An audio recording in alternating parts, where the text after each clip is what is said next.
Hey historians and geographers, this is Miss B, and I thought I would prepare, as we listen to the music, our Zen, I thought I would prepare a little bit of a self-care kit for week 13. We are officially kicking off our remote learning week 2. For the most part, let me turn off my music. For the most part, this week is all about just kind of catching up. So for my AP team, right, you are doing a little review for College Board with the new adjustments for the AP exam. And for my team World History students, you guys are working on quarantine journals as well as prepping for your DBQ. So that being said, right, that's the business. Our assignments, right, are just mostly makeup work, catch-up work, prepare work. But I think the true work, right, is still taking care of ourselves, being mindful, and just really thinking about how we can take care of our emotional, our physical, and our spiritual well-being. So as we watch this clip, or as I prepared this video for today, right, I just want you to think about, you don't have to take notes. I prepared a short discussion post for 13.1, which is asking you just to sort of, check in to demonstrate you practice one of these self-care tips. But by all means, remember, this is for your purpose, trying to get you to be productive, to be proactive, to be present, to be positive through all this. So I invite you to listen and try to reflect. So if you've already listened to our Mindful Monday, our intention for the week that I set is the meaning of life is to find your gift. The purpose is to give it away. So thinking about what you can give this week to your friends, to your family, but I also remind you, what can you give to yourself? Being patient with yourself, giving yourself time, giving yourself space, giving yourself grace as you're adjusting to this new routine. So I know for some of you write online school. I read a lot of reflections over spring break. And some people are just concerned, well, I don't know about online learning. I do better when I'm in the classroom, that I can ask a teacher. So please know I'm still here. I'm still checking in with you guys on a daily basis. I have my office hours set. I'll be holding conferences. So please do not think that I'm just going to post assignments and run away. I'm here in my office. So I'm here to support you as best I can, but I just want to make sure you guys have some tools to make sure you're supporting yourself. All right, so let's go ahead and just pause for a minute, and just a quick reminder kind of as we're setting in, why is it so important that we're staying at home? Let's go ahead and give it a listen.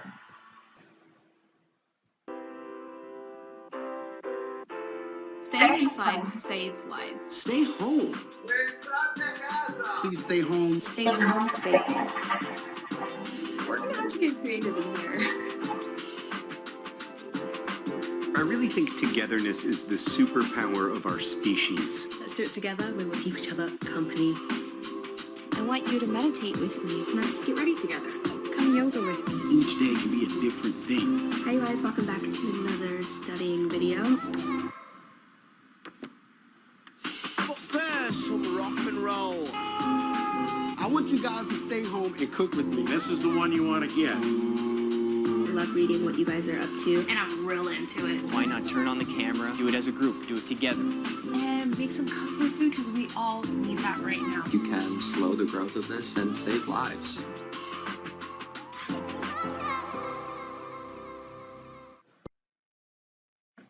All right, so we're all staying home. So what should we do to prepare to be more mindful? And I thought maybe for this week we could kind of practice, I called it creating an emotional first aid kit. So to kind of, think about this. Now, this isn't something that you have to necessarily write down. This is an assignment, right? For a lot of you, as you look over this list, it's just some things that you can kind of collect or kind of tune into or kind of just bring to your attention, right? So we're going to talk a little bit about sounds, a little bit about sights, a little bit about touch, smells, humans, human connection, and, a little processing, maybe taking some notes or reflecting. So the first one I invite you to think about is sounds. right? For a lot of you, I know you love your music, you love your earbuds. I remember that's the number one thing, right? In class, can we listen to music? No, you have to listen to my music. Well, now it's fair game, right? As you complete these lessons for the week, the nice thing, right, is you can really create playlists that you enjoy listening to, but also that are really going to empower you, inspire you. You know, it's scientifically proven that music has a powerful effect on our emotions and how we feel physically. So as you're sort of going through your iTunes or creating your YouTube playlist, right, think about some songs that make you happy. So I just thought I would share just for fun. I posted some songs that I've been listening to lately. So a couple ones, and now a couple of them I like the lyrics. So one of my favorite songs ever up here at the top, it's called Lucky Man, and it just has a nice message to it. I put a little Beatles, Hey Jude. It's one of my favorite songs as well. I actually did a high school project analyzing lyrics on Hey Jude. Some of the other ones are just some fun ones, just kind of beat or just kind of, like I said, just make me think of a memory. Sometimes it doesn't have to be the lyrics, but sometimes just hearing the song reminds us of hanging out with our friends or perhaps something that's happy in our lives. So I encourage you for today, one of the things or tools that you could put into your emotional first aid kit, right, is to create a playlist. And if you find yourself that you're drifting off or you're letting some thoughts, right, cloud your head, can you just sit down and just basically turn on the playlist? Can you listen to it? Can you do something active while you're listening to it, like going for a walk? Can you get a little dance party going, right? I think part of, we talk about being mindful in our breath and being present and being still.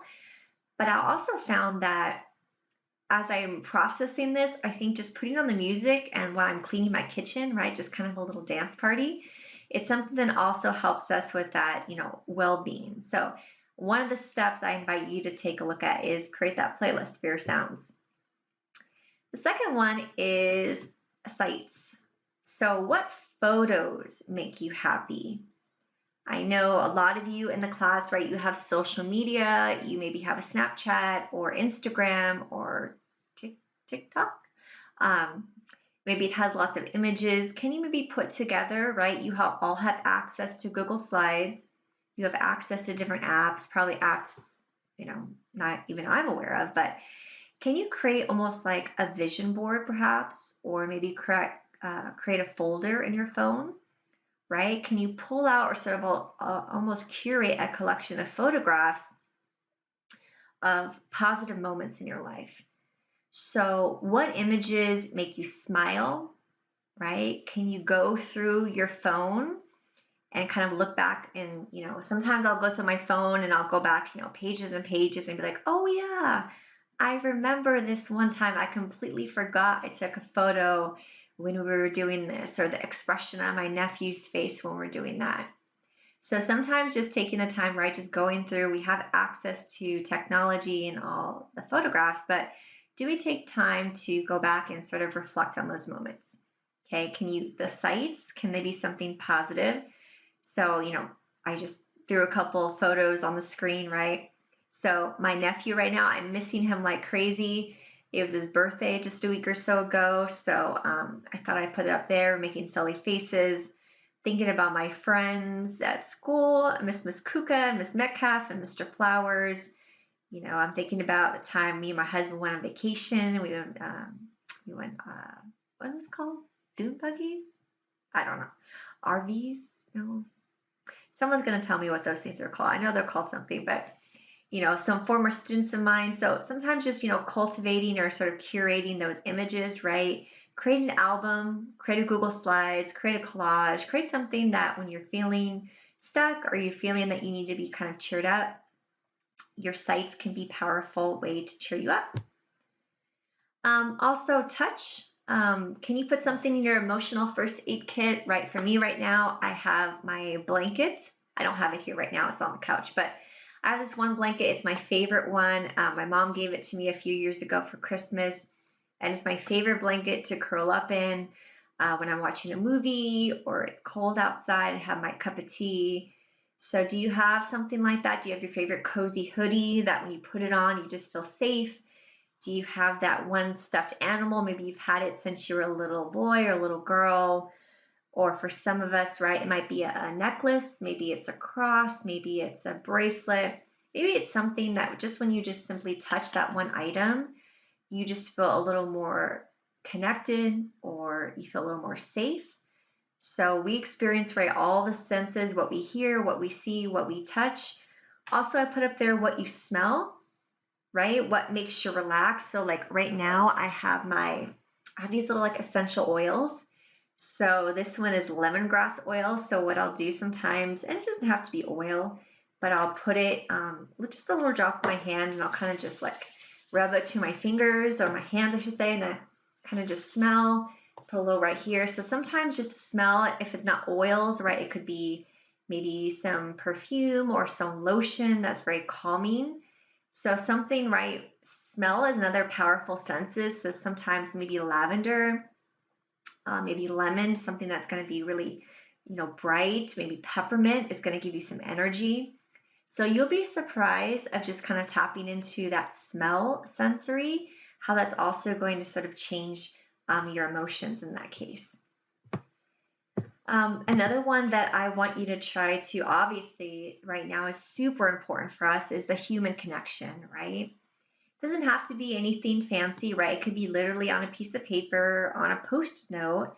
I challenge you to make a list of people that you love and that love you, right? Just taking the time to just think about, I love my mom, I love my dad, I love my sister, for me, I love my husband, I love my brothers, I love my nephew, I love my friends, right? I just make a list of all the people that I care so much about and people that I know that are sending love, even though we can't be together in the same room, right? That I know that truly care about me.